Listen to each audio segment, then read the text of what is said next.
So here is the scene we'll be working on for the majority of these videos. I want to first, with this video, do an overview of what a Katana recipe can do before getting into the nitty-gritty of what any one specific node does. So here's the scene we'll be working with. It's a shot like so, reveal of our creature here. And after a bit of nuke compositing, we've got this sort of look here. So get a bit of an idea of the materials and the final goal here.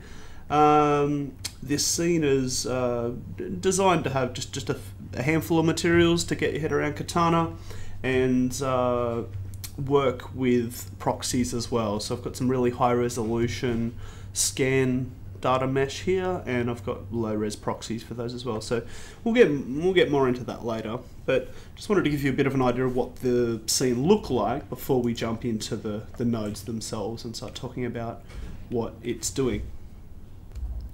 So this is the overall graph, and you'll see that we have backdrop nodes which I've put names on and given colors. At first glance it looks a lot like a nuke graph, but with a lot of differences as well. So this is a Katana recipe or a template that I've then built upon to tweak and build the whole scene. So this is a recipe that's designed to firstly import our meshes, import our cached animation inside Alembic files, import our camera work, and start with any default things like materials or test cameras that we might need. Then also creating materials in our set. So these are a bunch of nodes that are actually doing our look dev and material creation. Object settings, things like setting attributes, overrides and custom attributes, or flagging certain objects and things for use. Also assigning materials, so coming down the flow through our merge nodes, we're then assigning materials to objects in various different ways we'll get into. Optionally, we can bake out look dev information into what's called a look file.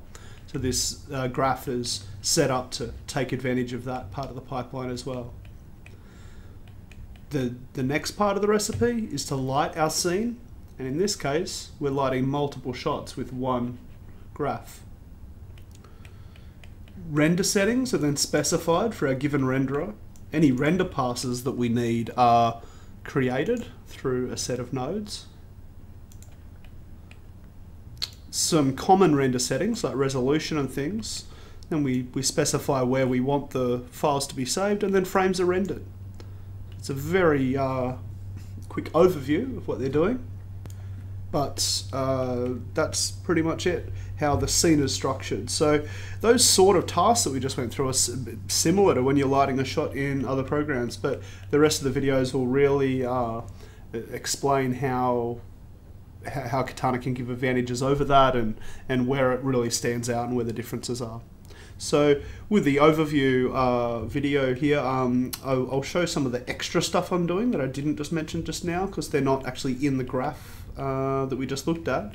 But we've got things like a 2D backplate here. And in this setup, I'm bringing in a image and processing it through some 2D compositing nodes here, where I'm actually being able to create the backplate. So that's this section here, and more on that later. I'll take you through the image nodes. And this section over here as well is just a little node I've created in Katana, which you can branch off with a dot node, very similar to Nuke. So I'm branching off all my data right before render, and this setup here is actually a macro, which we're going to get into in some of the bonus videos at the end. This applies a checker shader to every object in your whole shot. You can scale the size of the checker, quality presets, and your depth of field settings. So I was playing around a lot with depth of field in this scene, and I needed a way to really quickly visualize that in RenderMan, so I've made this node I should put up on the forum soon actually. So you can use that. So there's lots of customization and stuff you can use inside of Katana. So that's that section there, very optional one, but creating lots of little tools and helpers along the way is just one of the sorts of things you can do in Katana that makes working in it really, really, really fun. So before I finish in this video, I also want to go into how a node graph is viewed and how we can work on it at different points within the graph and how that relates to the scene graph over here. So I'm going to add this as well. So all nodes in Katana have two buttons on top of them. We have the edit button and we have the view button. So you might be used to this if you've used Houdini before, similar types of nodes. So when we press E over a node is the hotkey for that one. So if I press E on the prune node here, you'll see this one is editable, and we can add the attributes, the parameters we need for pruning. Come back here and press E. We're now looking at the stuff for this node. If we press V, it views the node. So I'll show you how that's working by expanding my root here. So we can evaluate the graph at any point. So if I have the prune node here viewed, the scene graph will only be able to see data that's come in above the prune node and including the prune node. So I've got my scene here and my characters, but if I was to view just the character node, all I can see in the whole view is the character. And if I double click on one of the folders, it will expand out the whole lot, and we'll be able to see my high poly of my grub there. If I tab it up, this disappears. So we can only see what's visible in the scene graph. When we view all the way down the bottom, I'm going to hover over this node and press V. You'll see we have lots of things in the scene now. We have cameras, lights, materials, everything we need. So we need to make sure we're viewing this at the right point. So very similar to viewing the graph and having the data available at any point, if we insert attributes or specify things at one point in the graph, like let's say materials, so I'm applying a fog material to a fog volume here with this material assign node. If I was to reapply over the same geometry later on, further down the chain, for example what I'm doing with the depth of field test here, I'm applying a material here, it will overwrite that. So it's further down the chain, the attribute wins. If we don't specify any attributes and that attribute has to be there, Katana will just assume the default for the renderer. So in a lot of cases you can set as little or as many attributes as you like, and the last one will win. So an example of that is when first assembling a scene, I will often create a material in the graph which is my default global material. So I'll know if something isn't shaded. So default grey or pink, and then I'll individually assign new materials to objects while I'm doing the material creation. And do that further down the graph and you won't see any of the default material. So you can also override materials very late in the game as well. So often what we do in Katana when we're lighting, you might need to do a slight change to a shader. It does not mean we have to go all the way back to the look dev and bake out that information. We can actually grab special nodes where we just edit the parameters of network materials and override them and do a tweak, like a little bit more specular maybe, slightly different tint. So you can insert those in. It's a very non-destructive way of working. So if we needed to revert those changes, we can simply deactivate the node. You can tap D, very similar to Nuke, and deactivate nodes as you go. So the idea of this graph overall is that we can set up all these parameters, rules, materials, lights, everything we need, and have everything exactly want happen. The input meshes and cameras can then change as much as we want. Switch them out, and a lot, or if not all of the scene can still work. So if there was a whole new shot decided and animations done on what we're doing with new camera work, we wouldn't need to do anything. To create it, we just need to pipe different data in at the front, and all the rules and assignments will flow through and work. So once you've done this for the first time or first couple of times, you've refined how you want data in a Katana graph to go, this could be saved out as a template recipe, or expanded on to render out whole scenes with multiple shots in one recipe. I'm going to show that later. An example here is a shelf I've made for using RenderMan. So if I've got a model that I just want to render and do a turntable or just some checking on it in render, I don't have to build all these nodes and take half a day making sure everything's right.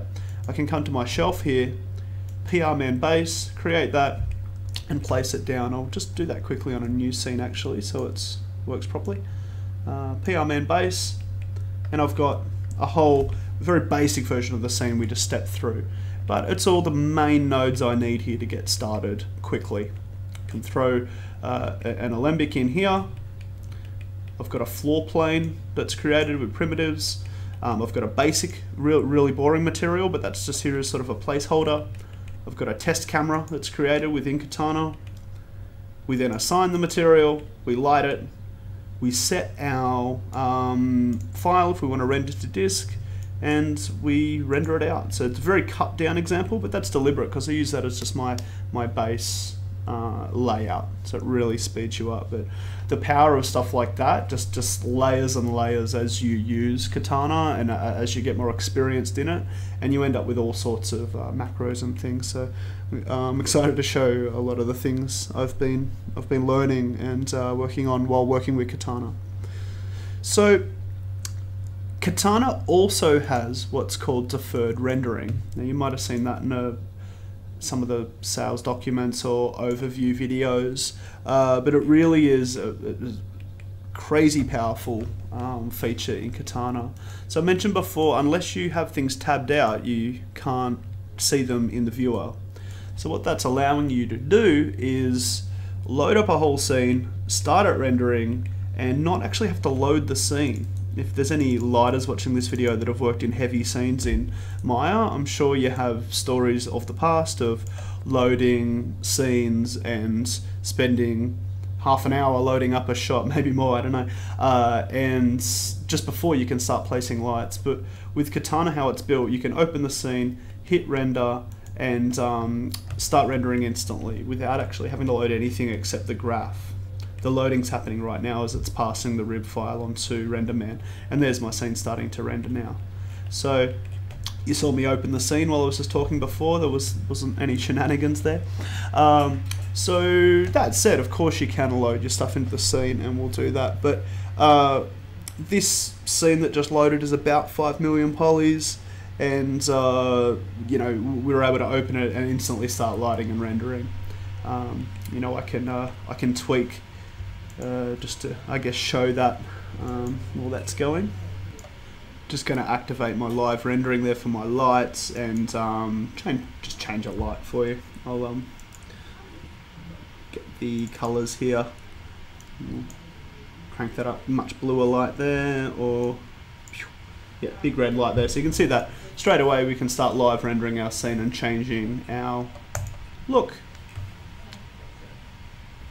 So I'll leave the rest of the demos on that topic to the next video. So we're going to talk more about deferred loading in the next video, which is all about importing and loading assets in Katana. So thanks for sticking around for a little bit longer video in the series, and hope you're enjoying it.